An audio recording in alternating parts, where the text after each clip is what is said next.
civilmedia.mk. Слободно, независно, отворено. Што се однесува до граѓанското општество, сметам дека граѓанското општество беше една од главните столбови за промените, особено во последните 7-8 години веќе. Кога и почнаа првите чекори на некој вид на разбуда против тогашната власт, која што уствари од тука произлегува и тоа што уствари ја отпочна таа разлика и таа свесност и тоа што денеска го нарекуваме европски вредности. Значи знаеме и во европските земји првите чекори, да кажам, на промена на некој начин почнаа токму против за почитување на веќе нарушеното достоинство. Значи тука беше нели тоа темелното, основното, да кажам, кога после Ренесансата почна некои први разбудувања на антроцентрично мислење. Значи од теоцентрично имавме поминување на антроцентрично мислење веќе во Европа и тоа ја донесе таа промена измеѓу вековите.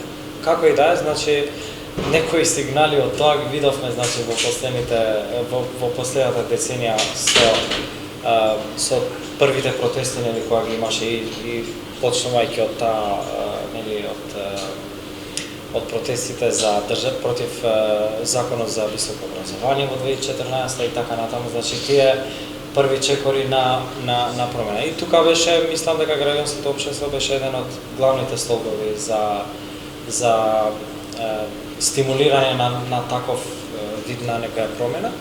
И со тоа мислам дека играше една позитивна улога, барем во последните како што споменувам, последните 7-8 години.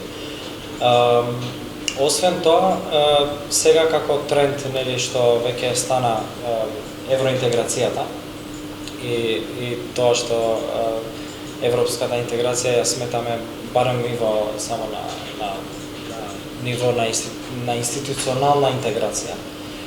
Мислам дека главната улога треба да игра граѓанското општество во интеграција на тој мајндсетот, значи уствари тоа што спомнувавме, значи менталитетот, значи бидејќи европската интеграција не е само процес на да кажам на институционално ниво само да бидеме интегрирани, туку најпрви треба да сме во општествено ниво интегрирани на тие вредности, па потоа следниот чекор би бил институциите. Бидејќи Европската унија и како таква, значи како унија е резултат на борбата за европски вредности. Значи не кореното, значи не станува збор за еднаш креирање на институција како што е Европска унија, па потоа да се помине на европски вредности. Туку спротивното, значи еднаш имаше борба за европски вредности во Европа, па потоа како резултат дојде до Европската унија,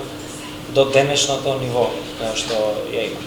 Значи сметам дека тоа е зошто и често, значи, еврокомисарите го спомнуваат тоа дека први треба менталитетот, па после институциите да се интегрираат, бидејќи тука, значи, без да знаеме зошто тоа е важно, ако не ја знаеме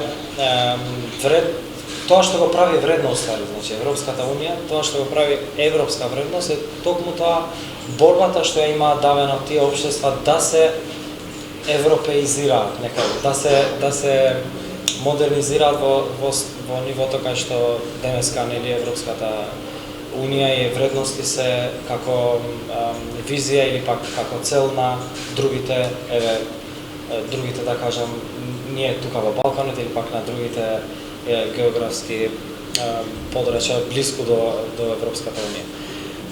Затоа сметам дека во тоа ниво мислам дека граѓанските организации играат добра улога во последните 7-8 години и сметам дека тоа треба да продолжи во подобро ниво, бидејќи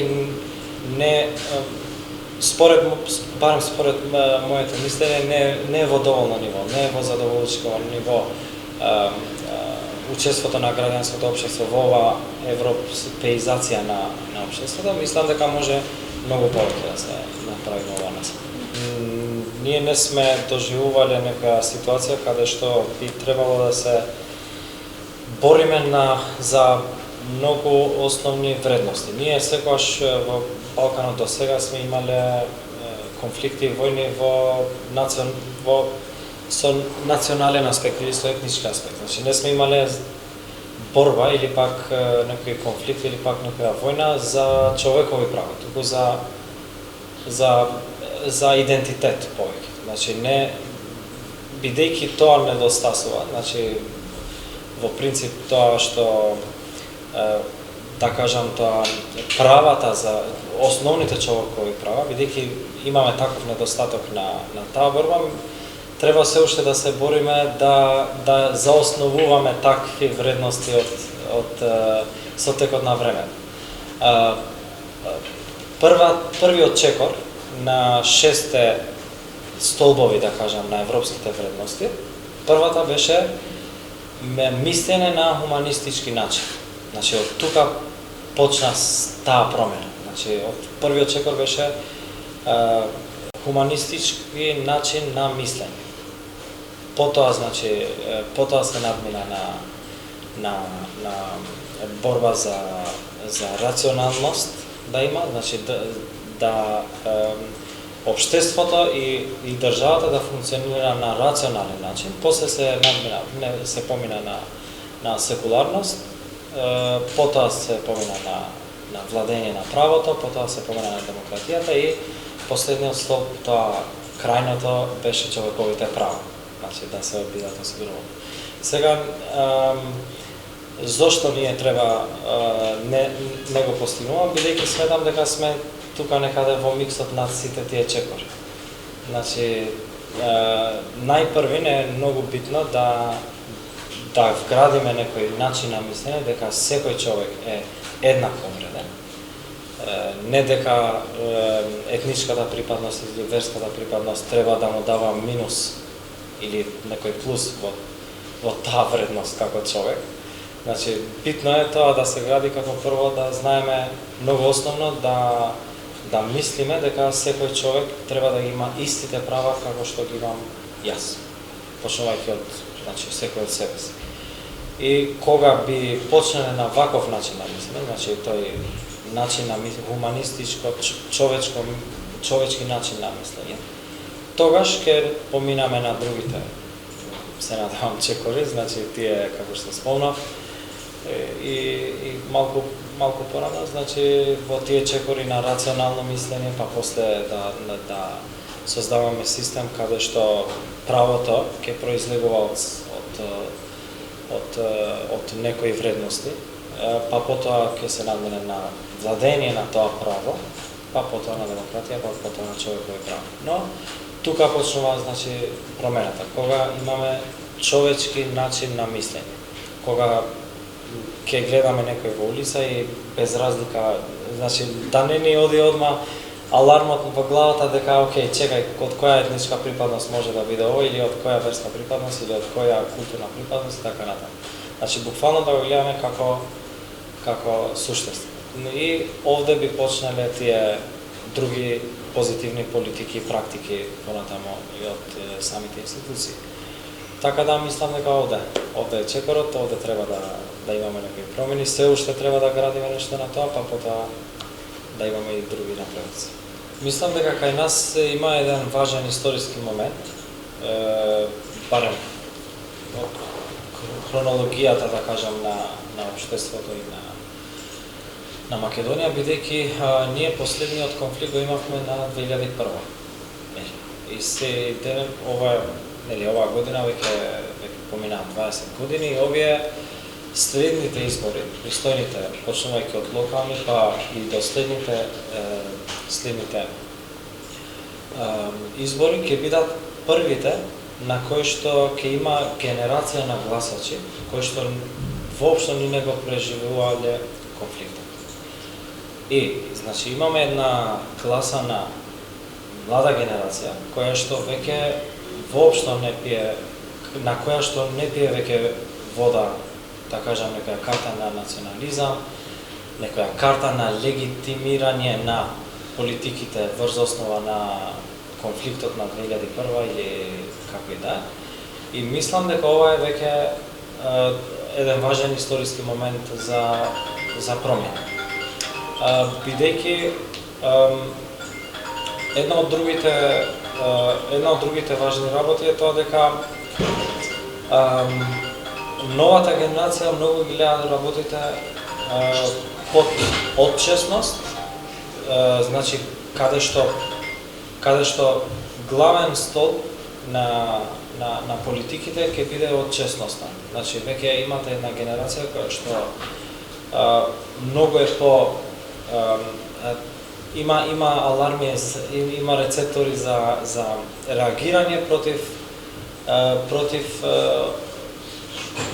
против злоупотреба на парите, против злоупотреба на јавната услуга и така натаму. Значи имаме малку по генерација која што некои работи ги сваќа многу порационално од поранешните и мислам дека ова е еден историски момент за позитивни промени.